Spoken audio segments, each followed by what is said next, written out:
The human sat quietly inside the alien ship, the walls glowing with soft blue lights. The place was silent, except for the low hum of engines deep below the floor.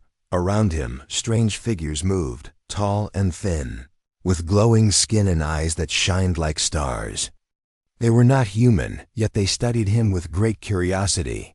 He had been rescued after his own shuttle broke down near the asteroid field. He thought the aliens only wanted to help, but now he felt like a guest and a prisoner at the same time.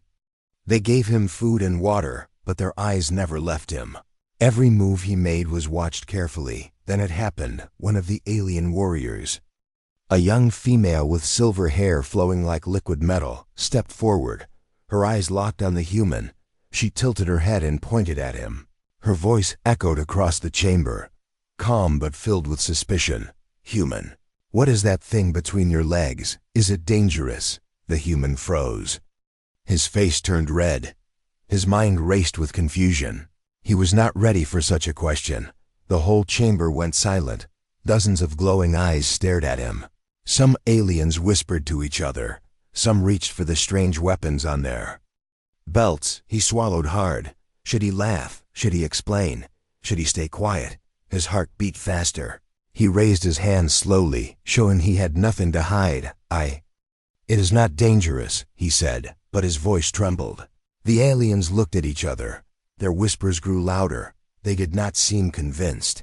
The female warrior stepped closer, her silver hair shining under the blue light. She narrowed her eyes, studying him like he was a puzzle waiting to be solved. "You lie," one alien guard hissed. His voice was sharp like metal. "It could be a hidden weapon. We have never seen such a thing before." The human shook his head quickly. No, it is not a weapon." His voice cracked with nervousness. His hands shook slightly. Still, the aliens did not relax. A commander, taller than the rest, with golden marks across his armor, raised a hand. Instantly, the room grew quiet again. He stared at the human. For a long moment, his glowing eyes seemed to pierce through the man's soul. "Human," the commander said in a deep, slow tone. "We have scanned your body. We understand most of it.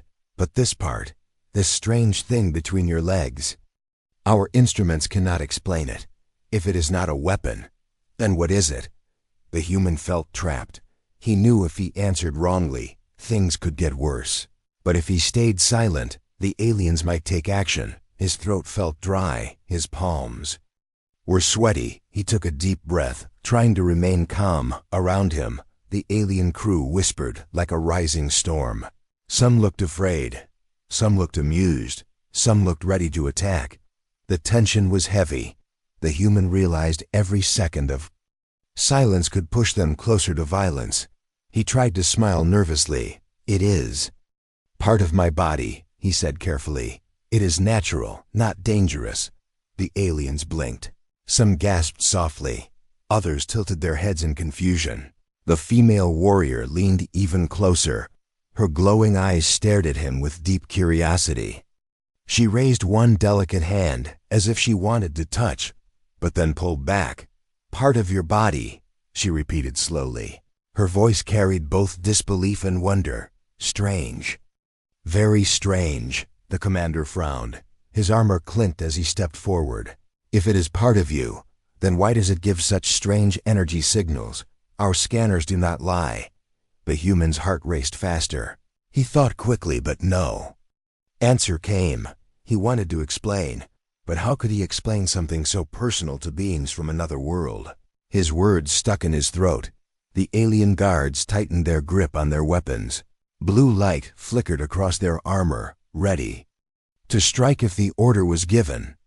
The female warrior looked back at her commander, her eyes still full of curiosity, not fear. She whispered something in her language. The human could not understand, but it seemed like she was asking for patience. The commander remained silent. For a long moment, the tension grew heavier. The human felt sweat roll down his temple.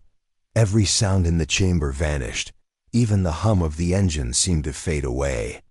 It was only him, the aliens, and the question that refused to die. Finally, the commander spoke again.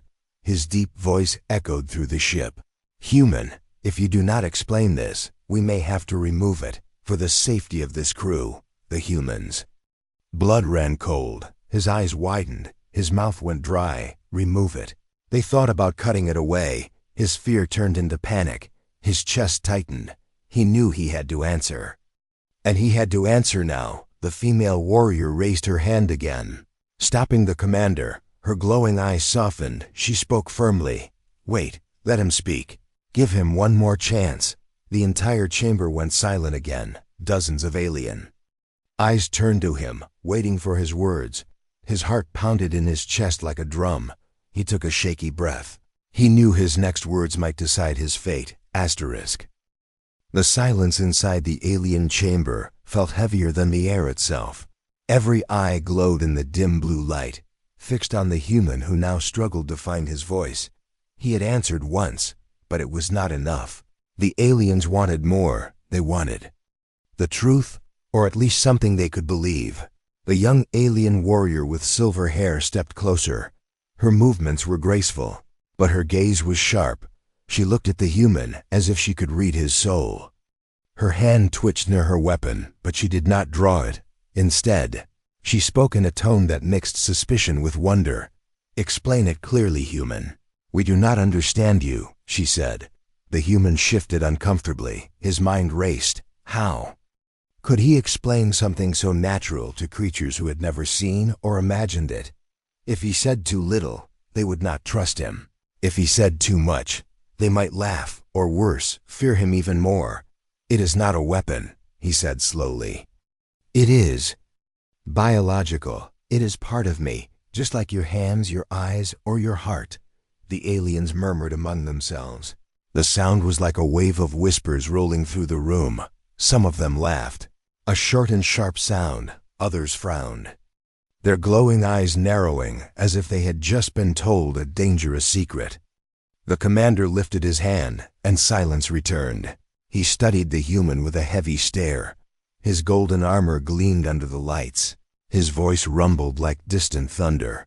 "Biological or not, our scans do not understand it. It carries strange signals, faint but unusual, that makes it dangerous. Perhaps it is a hidden organ with secret power. Perhaps humans are not as harmless as you pretend." The human's throat went dry again. He wanted to argue, but he could feel the tension in the air. The alien guards were ready to strike at the smallest wrong word. He could not afford a mistake. The silver-haired warrior tilted her head. Her curiosity was stronger than her fear. She took a small step closer to him. Her glowing eyes shimmered. With interest, she looked at him not as an enemy, but as a mystery waiting to be solved. "If it is part of you," she asked softly, "then what is its purpose? Why does your kind have such a thing?" The human froze. How could he answer that? To explain it would mean stepping into details. He was not sure these beings were ready to hear. If he gave a wrong answer, they might take offense. If he stayed silent, they might remove it as the commander had warned. He tried to smile nervously. "Its purpose is not for battle. It is not for war. It is not dangerous to you." The aliens murmured again. Some looked doubtful. Others tilted their heads like curious children. The commander frowned deeper, clearly unhappy with the vague answer. The human thought quickly. He needed a way to prove it was not a threat. But how? Suddenly, he remembered the translator device clipped to his belt. It had been given to him earlier, crude but functional. Perhaps if he used simpler words, the aliens would finally understand. He pressed the translator and spoke slowly. "It is for life, not for destruction, not for fighting. It is only for creating new life." The translator repeated his words in the alien tongue. The chamber fell silent. The aliens looked at each other, confused. Some gasped softly, some blinked in shock. Their glowing eyes flickered with strange emotions. The silver-haired warrior's lips parted in surprise. She whispered something to herself, then looked at the human again, her eyes no longer suspicious. They were filled with wonder. "New life," she repeated. "You mean it creates your children?" The human nodded carefully. Relief washed over him when he saw her expression soften. But not everyone reacted the same. One alien guard stepped forward, his face twisted with disgust. Impossible. That is primitive. That is dangerous. To carry the tool of creation outside the body. How can you walk among us without shame? Others nodded in agreement. Some muttered about humans being reckless. Others about them being strange creatures not meant to survive. The commander's deep voice cut through the noise. Silence. He looked at the human with a mix of suspicion and respect. If this is true, then you are a species more alien than we imagined. You carry the seed of life exposed to the world. A dangerous risk, but also a sign of great resilience. The human tried to speak, but the commander raised a hand. His glowing eyes burned with intensity. We must test this claim. We cannot simply take your word. If what you say is true, then it changes what we think about your kind. The human's heart pounded. A test. He did not know what they meant, but the word itself carried weight. He could see the guards tense. The warrior stepped back, and the room filled with unease again. The silver-haired warrior stepped forward once more. Her voice was firm but respectful. Commander, let me study him. I believe his words, but we must confirm. The commander stared at her, then at the human. His silence stretched long. The human felt sweat run down his neck. He could hear his own heartbeat in his ears. Finally, the commander nodded. Very well. Warrior Cerise will examine you. If she proves your claim, then you will live. If not, you will face judgment. The human's chest tightened. His fate now rested in the hands of the curious silver-haired warrior. Her eyes met his, and for the first time, he saw not suspicion, but something else. Interest, even a strange kindness. Do not be afraid, human, she whispered so only he could hear. I will find the truth. The chamber remained tense. The guards stayed ready. The commander watched silently, and the human stood frozen, caught between fear and hope. And so, the curiosity of aliens grew into something far more dangerous, a test that could decide whether he lived or died.